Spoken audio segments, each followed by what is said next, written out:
Yeah, Friday!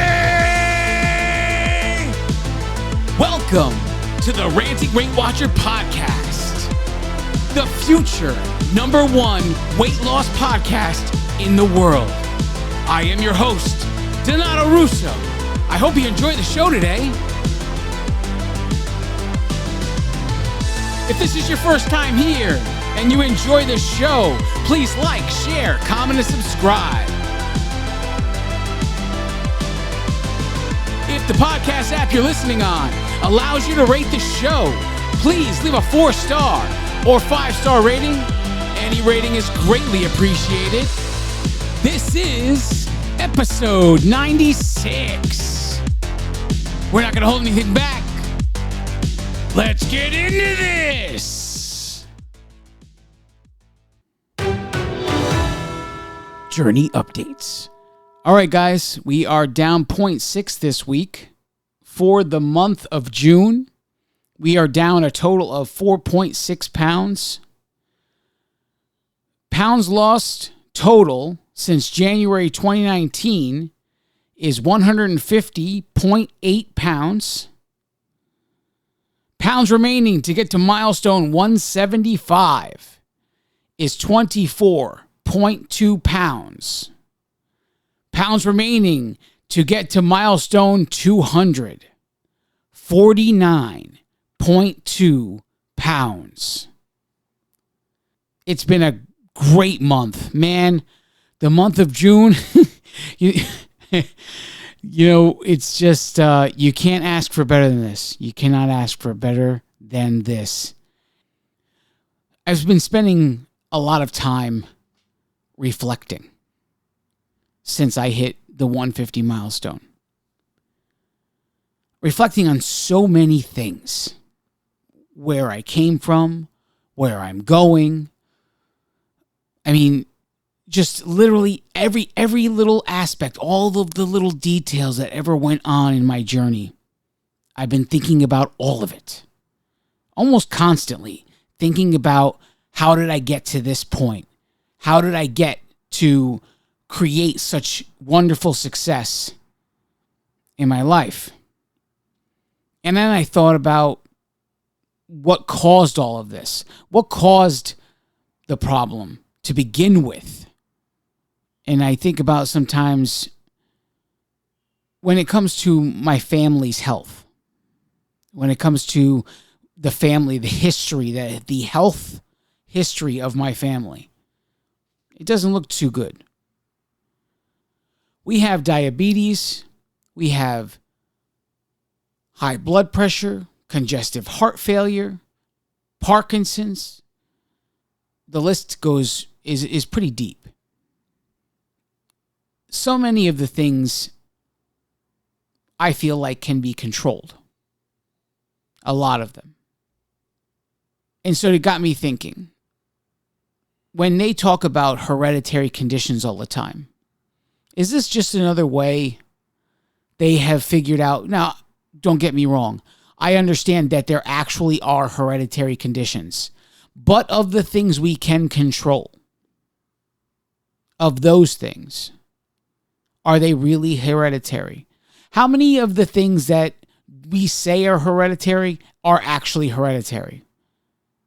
And maybe for some people, they actually are hereditary. But I think the health of those people, besides that, would tell you that story if they actually are hereditary. Like, for instance, if a perfectly healthy man walks around with high cholesterol and high blood pressure, and he walks and he eats healthy and all this stuff, you could easily say, if his parents had it, that this is hereditary because he's doing everything right. But what about the other side of that? What if your parents and all the generations before you had these conditions, but you're living a sedentary lifestyle? And your eating is out of control. Completely out of control. You could care less about what is going on when it comes to your health. Is it really a hereditary condition in that point? Or could we say it's a hereditary behavior? If you grew up in a household where people smoke and drank, and you found yourself at a young age smoking and drinking, is that hereditary? Or is it a learned behavior? Do you see where I'm going here? With the same thing in mind, let's think about this for a second.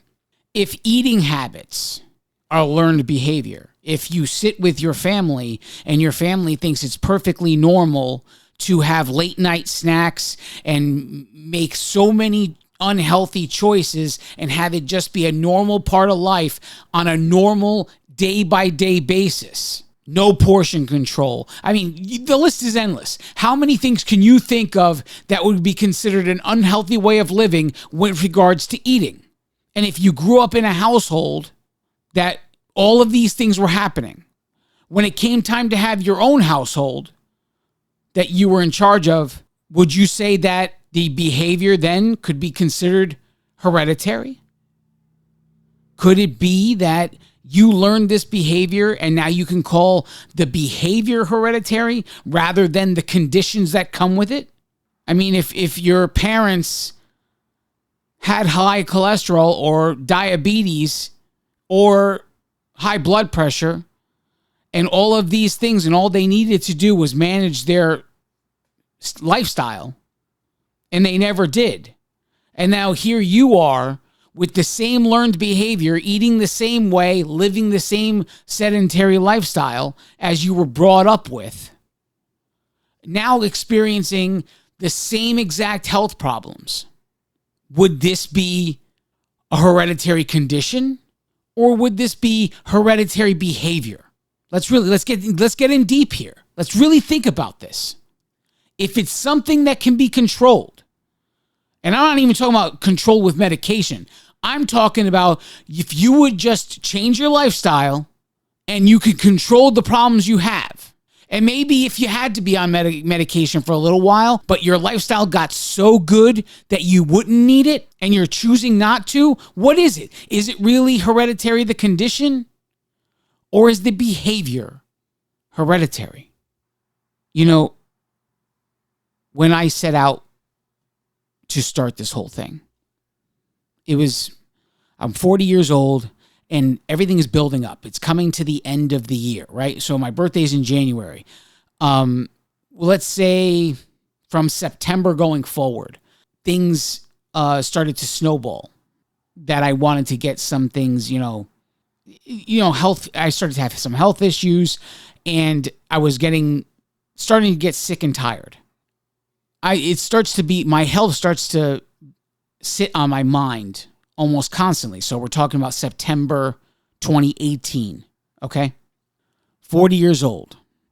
Some people think I'm crazy to think this way, but I think that history repeats itself in different ways, okay? It may not take the same path to get to where it happens, but the history itself, the end result, is the same, okay? If we don't break the cycle, if we do nothing to break the cycle, then we can expect it to repeat itself.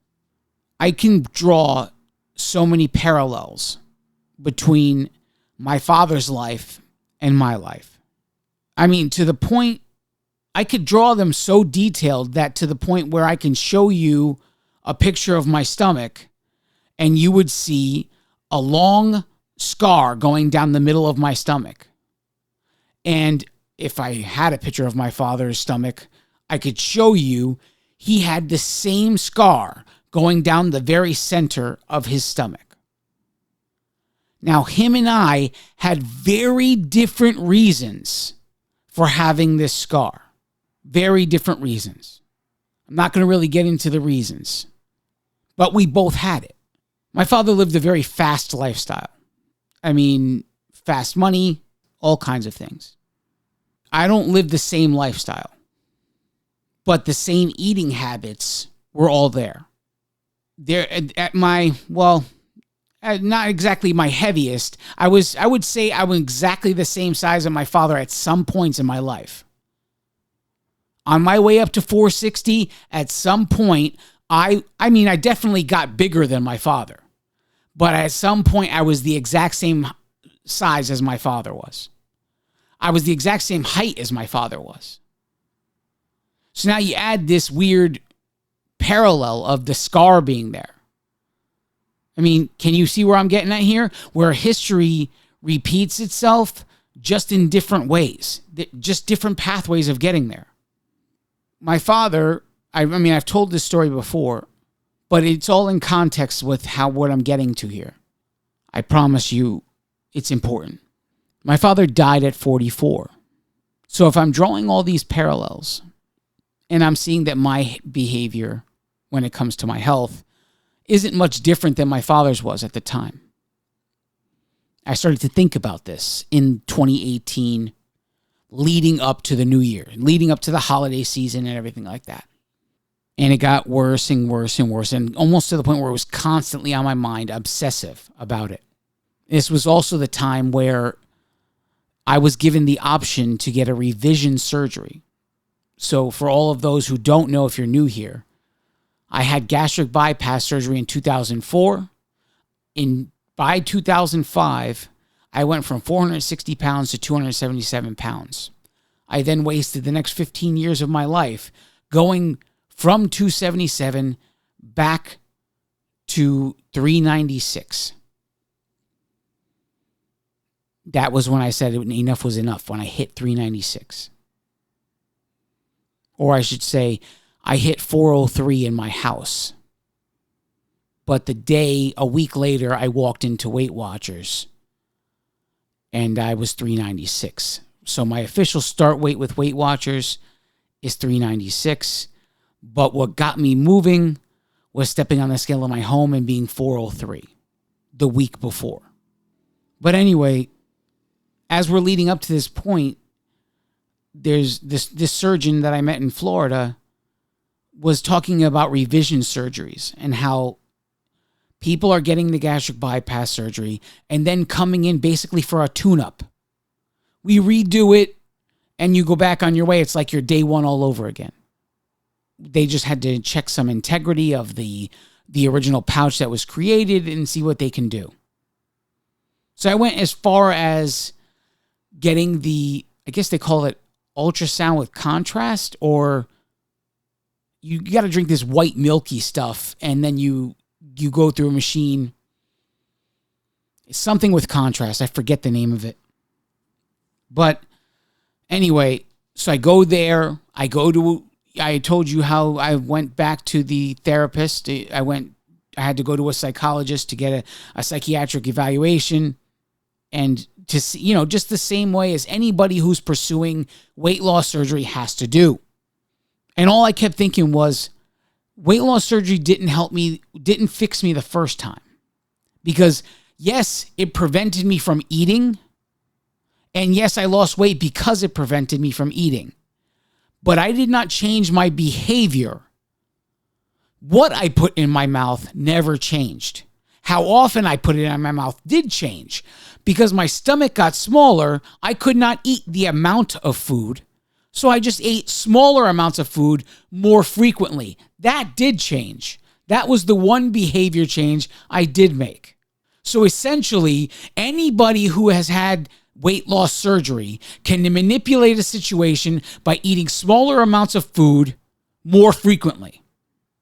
And if they do that, they can end up eating the exact same amount of calories that put them in the position in the first place, especially if what they're placing in that small stomach is the same food that got them in the position in the first place. Initially, there's going to be weight loss because it's so much less calories that the body has no choice but to lose weight. But all of that catches up. Eventually, you level out. And then because the behavior never changed, you start to creep back up. And you make every excuse in the book of why did this happen to you? Oh, I'm on a plateau. Oh, I'm all these things. You've heard me talk about excuses all the time. I'm not going to get into it all. But I knew that my behavior never changed. And this is why I was in the position I was in 15 years after being post-op. So I decided right before the holidays, I didn't think I was going to do it. I said it in my head. I just don't see myself doing this again, putting myself on a surgeon's table to go through this whole thing all over again. And I can't even say that I changed my behavior. If I had changed my behavior before then, maybe, who knows? But I didn't. I was eating poorly then. I had to relearn behavior. So like I said, on my birthday in 2020, So like I said, on my birthday in 2019, I stepped on the scale. And that was when I saw 403. And that's when I was fed up. Enough was enough. I had my birthday party. People were visiting from out of town. My mother was here. This was before she moved to Florida.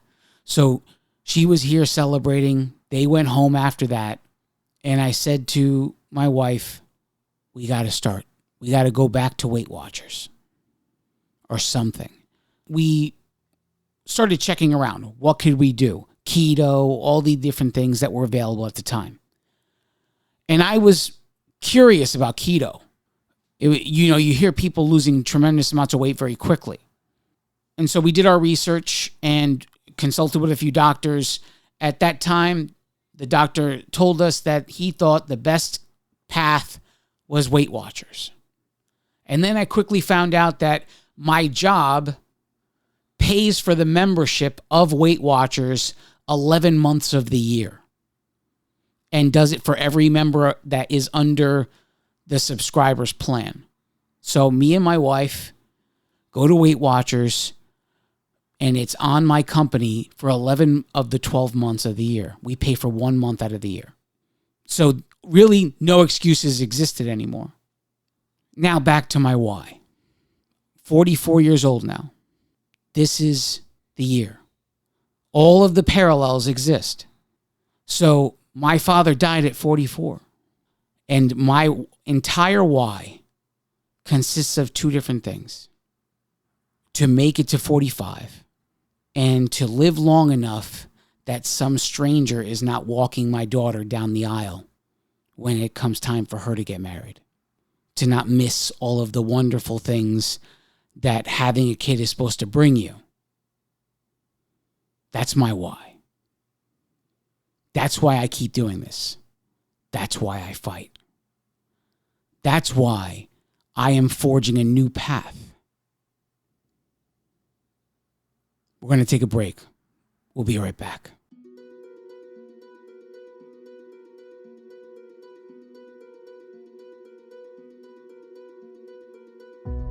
Hello, I'm Donato Russo, and I am the Ranting Weight Watcher. I wrote an affirmation. It's called The Ranter's Creed. I dedicate that affirmation to all of you who are watching.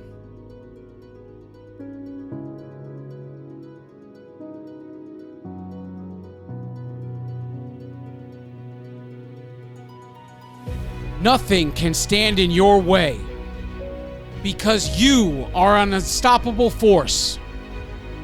Your challenges crumble in your presence because you are so strong.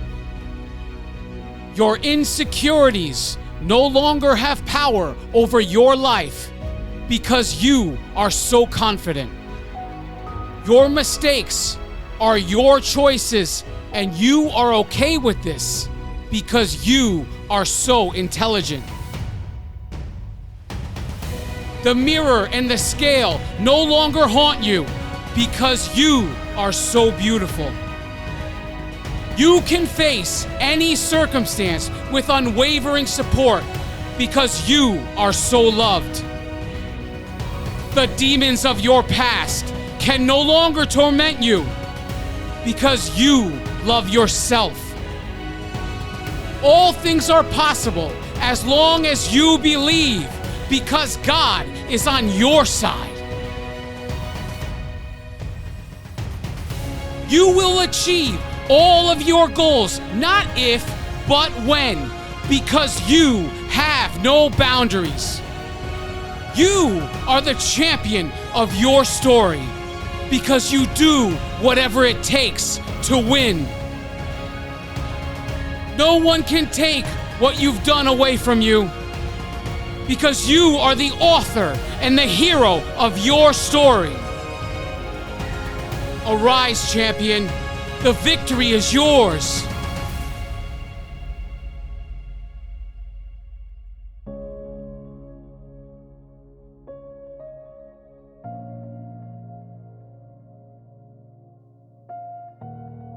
Because you are enough.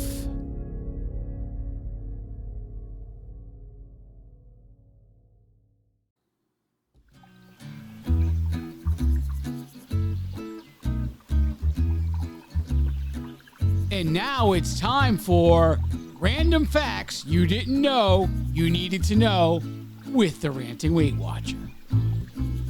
I want to introduce you guys to a new segment on the show. You see, I realized over the past few weeks, some very old skeletons came out.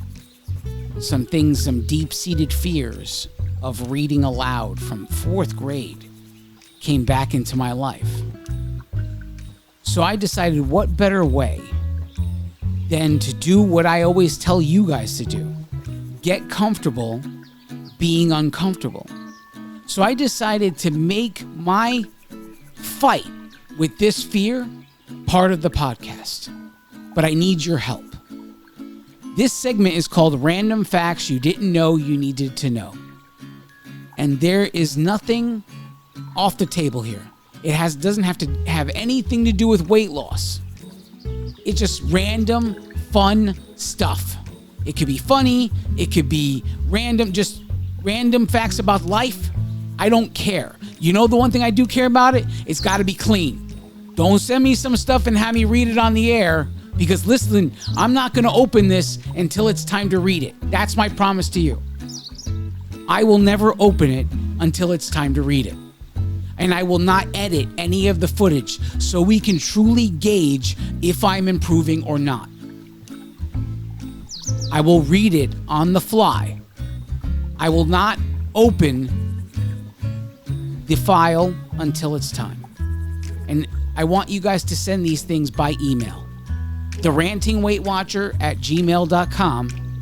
Send them over to me. And when it comes time for me to record, it will not be edited. This is my promise to you, is that it will never be edited. It'd be the one piece of the entire podcast that is untouched. I just need your help. Anything. Make sure it's clean. KLEN, come on. I'm not going to be reading some dirty stuff on the air. But just be a part of it with me. Be a part of my fight. You guys have told me how much I've inspired you. You have told me how much I've helped you. So I'm asking for your help now. Give me something random, funny, fun to read on the air out loud so I can defeat this problem in my life once and for all. Because one day, when this podcast is the #1 weight loss podcast in the world, I'm going to have to read advertisements for you guys. And I want to be good at it. Is that too much to ask? So please, help me out. I love each and every one of you. Now back to the show. And we are back. Thanks for sticking with me. So we're talking about some reflection I've been doing over the past couple of weeks since hitting the 150-pound milestone.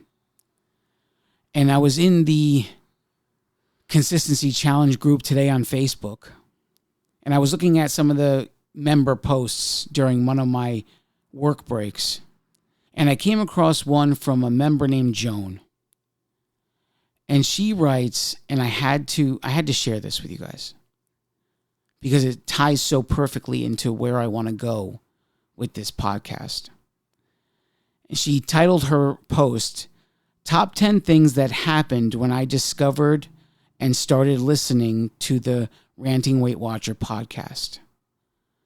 Number 10, my attitude changed for the positive.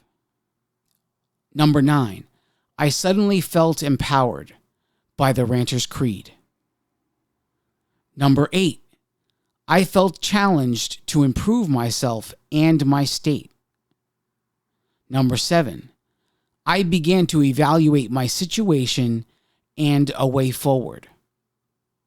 Number 6, my enthusiasm skyrocketed.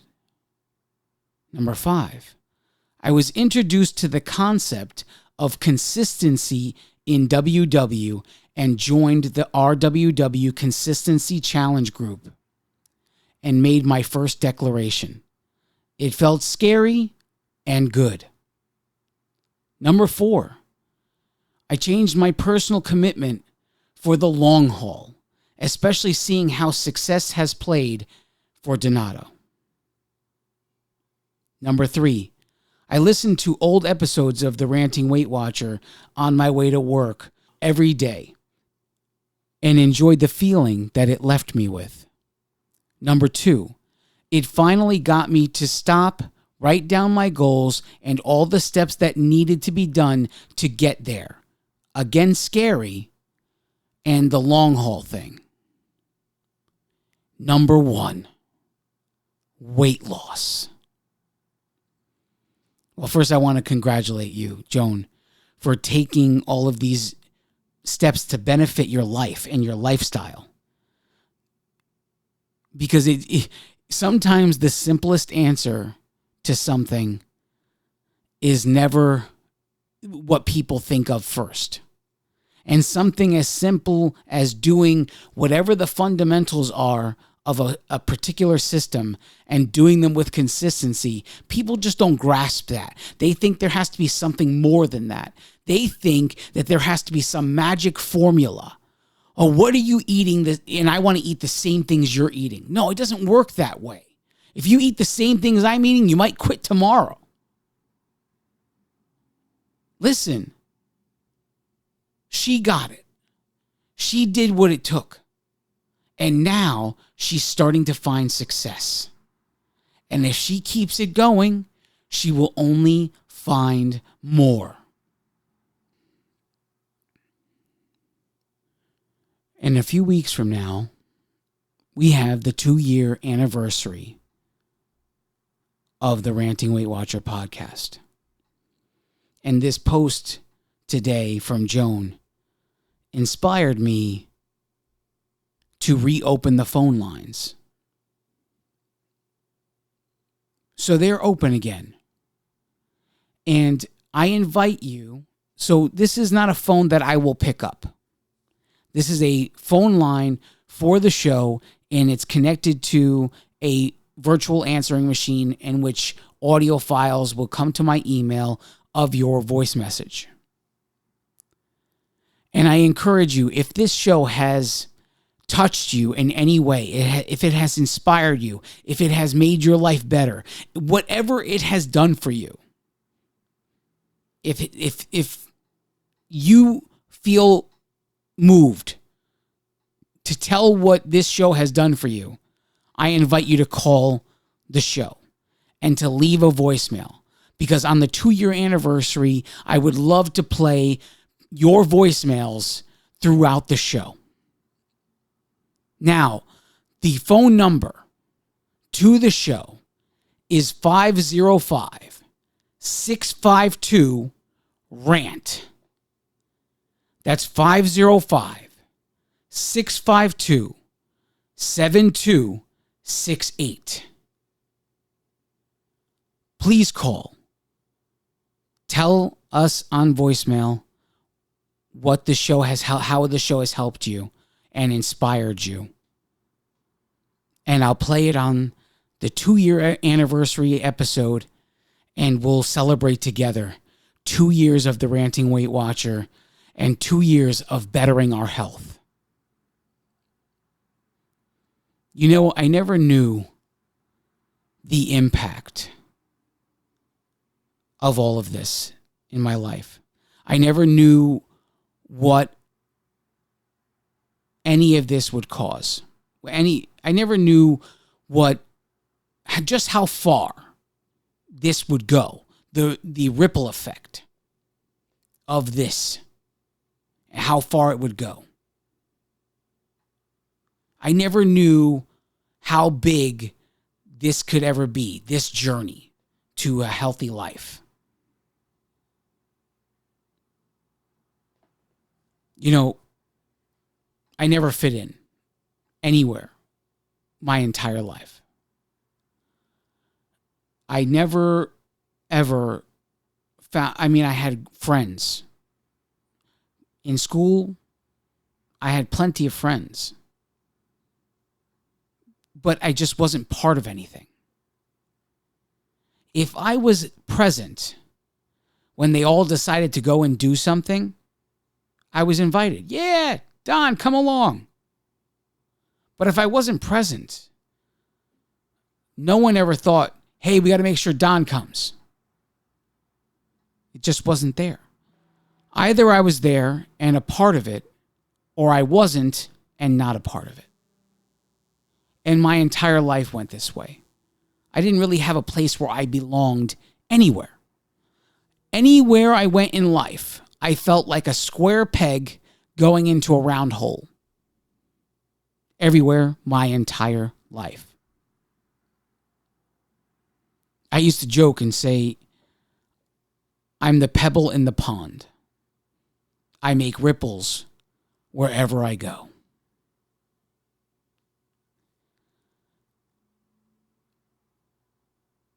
When saying this now, it has taken on a completely different meaning.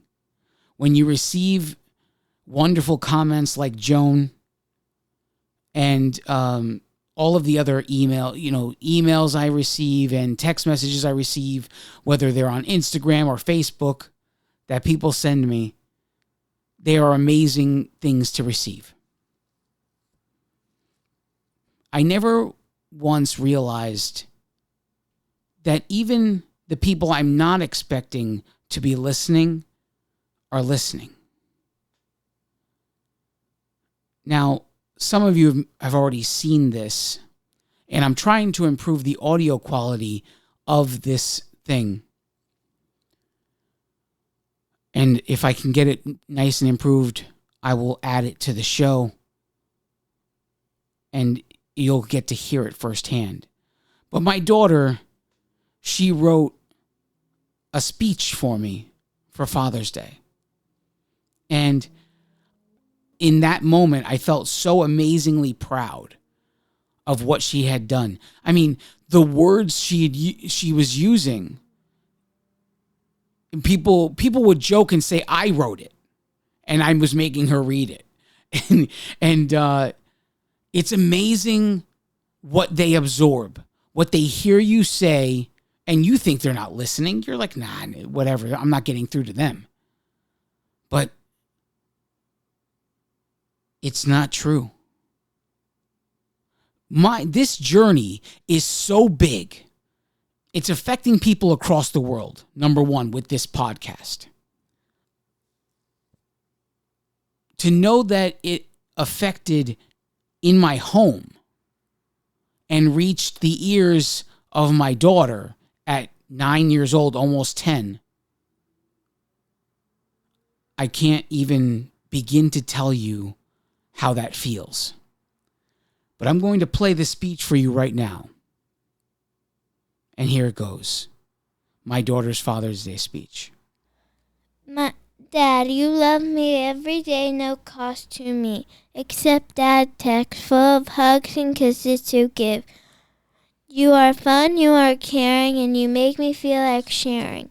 You always speak the truth. You are everything a person could ask for and more.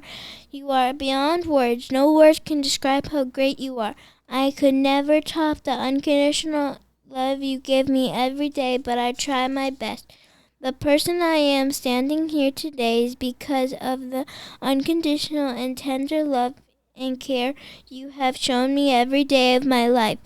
Because of your love, I became strong and confident in who I was and who I could do and what I could do with my talents, my opportunities, and my dreams.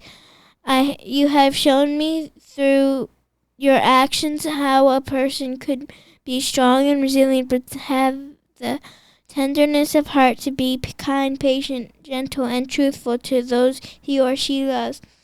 For this I am truly grateful, as it has given me standards from which to build my own friendships. I am so happy I was born into your arms and into your heart. You are the best dad I could ever have. I am honored to have you as a father. No matter where I go or what I do, there is always a place in my heart for you. I want you to know that no matter how old I am, I will always need you. With love, Giovanna. Okay, Giovanna, if there was somebody out there right now listening to you and they were about to quit, what would you say to them? This is what I would say to them. Always remember, you're braver than you think, stronger than you seem, and smarter than you believe. Always remember that you are perfect just the way you are. Always love yourself. Believe in yourself. Never give up. Never give in. You can do anything you set your mind to. Do the work and you will succeed. Do everything easy and your life will be hard. Do everything hard and your life will be easy. However long it takes to get what you want, do the work and you will have the patience and you will get what you want. Don't take the easy way out. The bigger the risk, the bigger the reward. Believe in your ideas, your goals, and your dreams. Don't let anyone make you feel like you're a nobody. Now, I want you guys to understand something. What you just heard, when I asked my daughter candidly, what would you say to somebody who if they heard you, they're about to quit? What would you say to them if you knew they were about to quit? And she wanted to go downstairs and get something. So I said, okay, go. And she comes back upstairs with a notepad. And she opens the notepad. And I said, well, what's this? She had an affirmation that she wrote to herself. And when you heard her answer, what would you say to someone who was about to quit? She read that affirmation to all of you. I just want to make sure you, I don't want you thinking that I wrote this, because I did not write that. And I know it sounds hard to believe, but I got nothing to gain from this. She has everything to gain. I mean, that was amazing. Amazing. It just goes to show you.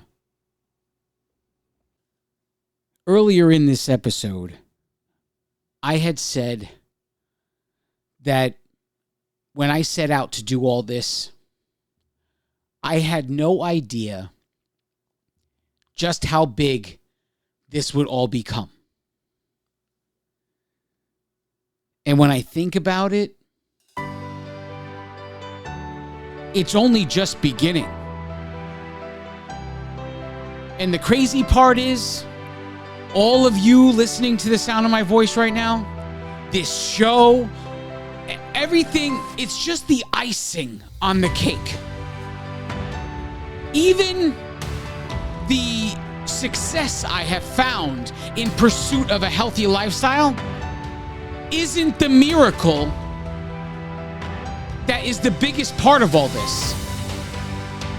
The biggest part of this entire thing is the fact that every generation before me is going to be different than every generation after me. Because somehow, somewhere, someplace along the way, the little ears of my 9-year-old daughter started to absorb the message that when you work hard and you do everything you need to do to achieve what you want to achieve, everything you want can be yours as long as you do all that is required to achieve it. And when I think about her generation and how the overwhelming majority of that generation will waste their time giving excuses as to why everybody else has prevented them from achieving what they're supposed to achieve in life, she will be the leader that rises above them all, because it takes someone who was instilled in them by example. That's what true leadership is. It is by example. It is not do as I say, not as I do. And so what I need you to grasp most out of all of this is the generation watching you. Are they watching do as I say, not as I do? Or are they watching do by my example and you will succeed? The choice is yours. I love each and every one of you. God bless you all.